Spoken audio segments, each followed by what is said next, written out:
Hey, we got Drewz Viewz here, and I'm back for a little Car Tuesday, reacting to cartoons on Tuesday. Next week, my old jam Steven Universe, Future, is gonna be back. But right now, I need to finish up book 3 of A Legend of Korra, an Avatar story. I don't think that's the subtitle. Whatever. Book 3 of Korra. I'm very excited for the big finale here.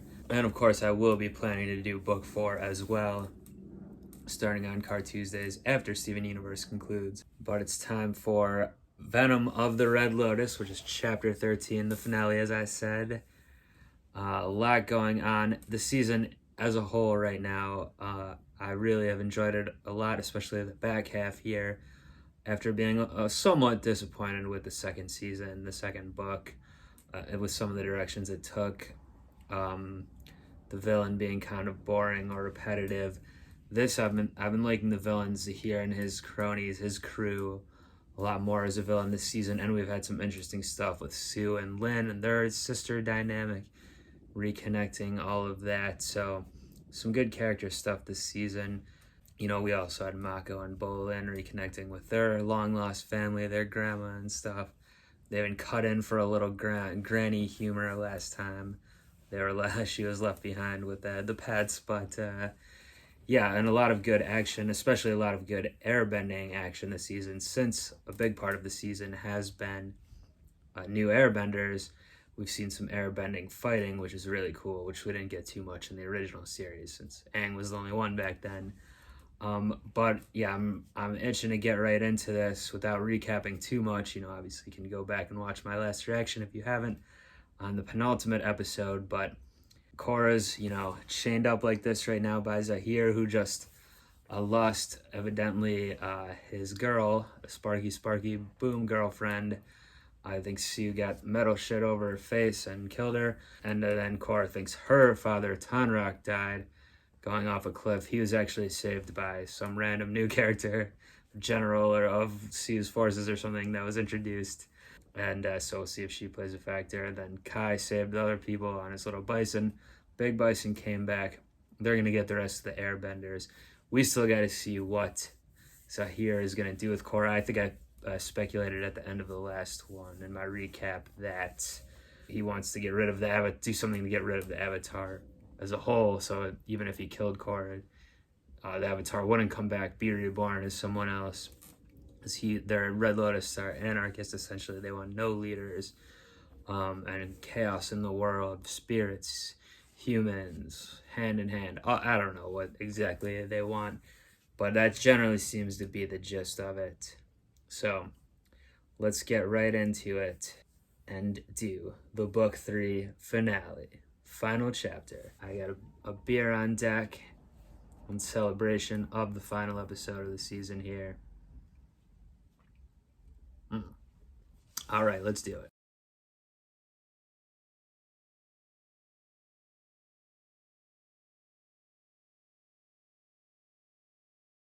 All right, kind of an interesting end to the book there, to the season. A little bit on a downbeat note. I mean, literally Korra like shedding a tear in a wheelchair, but I guess that is a fairly good setup for season 4. Zahir's not dead, so even though his cronies are, or of the main crew at least, but it opens up the possibility for him to get freed by someone who knows who, maybe another Red Lotus member. That's a character we already know that we don't know about yet.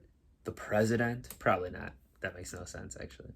And there's mentioning there's still people out there they don't know, so that's probably gonna be somewhat of the storyline in the 4th and final season. That we'll see who. I'm assuming there'll be a different main villain though in some way, like every season seems to have.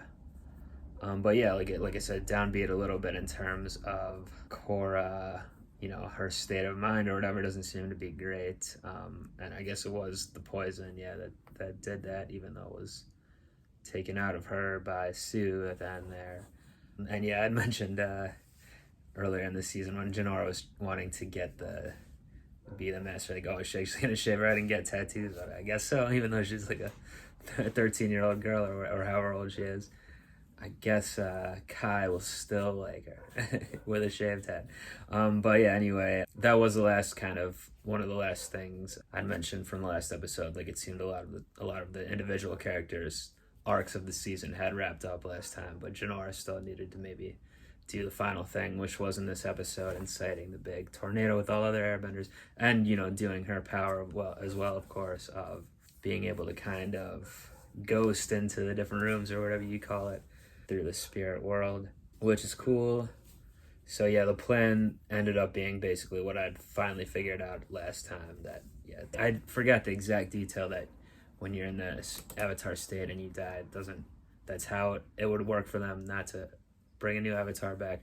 But yeah, I did figure they were trying to wipe out the avatar for good. Made sense with trying to get rid of all the presidents, queens, whatever. And as far as the Earth Kingdom goes, like was mentioned at the end there, the queen didn't seem to have any kids or anything. I mean, I would think she must have some type of heir, but who knows? I don't know what's going on in Ba Sing Se right now. If it's still chaos or whatever. Yeah, it's interesting to see where we're going to go here and what the final season storyline is going to be, other than maybe the Red Lotus still being around. Is it going to be more of a character-based thing with Korra trying to figure something out or whatever? Because it did end this way. It would be interesting if she's like paralyzed or in a wheelchair for a while, or I mean, it's not going to be permanent apparently, but like seeing the avatar in a weakened state is kind of interesting. Yeah, and something that had been a part of her character throughout the whole series so far is her kind of going against authority a little bit, or struggling with other people that have power up against them with what she wants to do and her decisions and stuff. I'm thinking maybe that's going to be gone somewhat now, or that she's matured past that now, probably, especially with how the season went down, with seeing what the anarchists would do and that she's a part of this and everything. Like, will she have more respect for the rules of other people with the power and stuff? I'm thinking maybe, but we'll see. Yeah, and so overall, really good season. I liked it. Definitely a step back in the right direction. Definitely a good turnaround from book 2. A much more interesting set of villains and storyline in general. I kind of mentioned even before this one in the intro to this recap, or in the intro to this reaction. Yeah, some of the stuff I'd liked already, but a lot of good character moments. Introduced some new characters, like mainly Sue, and then Opal, her daughter. Would assume she'll play a part next season. The reintroduction of Zuko into this series, I assume he's going to be back next season doing something or other. I guess his daughter is the Fire Lord now. Apparently he abdicated the throne to her, so will we meet her this time? There's also still, who wasn't in this season at all, but General Iroh, which is maybe the Fire Lord's son, I guess. Will he be back? Is the president gonna cause problems? It seemed they had a little moment at the end with Korra, and I think there's, even though what I just said about her maybe not going to be bumping up against authority as much, it still seems like they might have some issue. The Republic City president, are Sue and Lin going to, I don't know, maybe Sue comes and works in Republic City or something. I guess that doesn't really make too much sense. She's kind of the boss in her own city, but they have a relationship now again. Is Toph still alive somewhere? That was kind of brought up a little bit, hinted at a little bit this season. And then, Mako and Bolin, of course, how are things going to wrap up for them? Where is their storyline going to go? And Asami, I want to see more from her next season, hopefully. Hasn't done as much. I mean, she had some good moments a couple good moments this season, more so than last season, but still, since the first season, she hasn't had all that much to do or had her own storylines as much, so I want to bring that back. And one of the things she has had is her family company and the relationship to what's his name, who was brought in a couple times this season, Varric. And he's a funny character, so is he gonna, I assume he'll be back since they brought him in this season when he didn't have too much to do. I assume that just keeping him around, so he'll probably be back for the final one as well.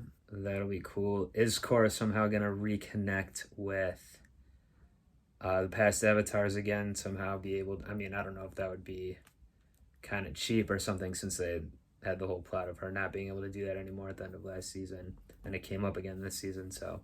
But yeah, I'm just trying to think of where it could go. with the avatar powers.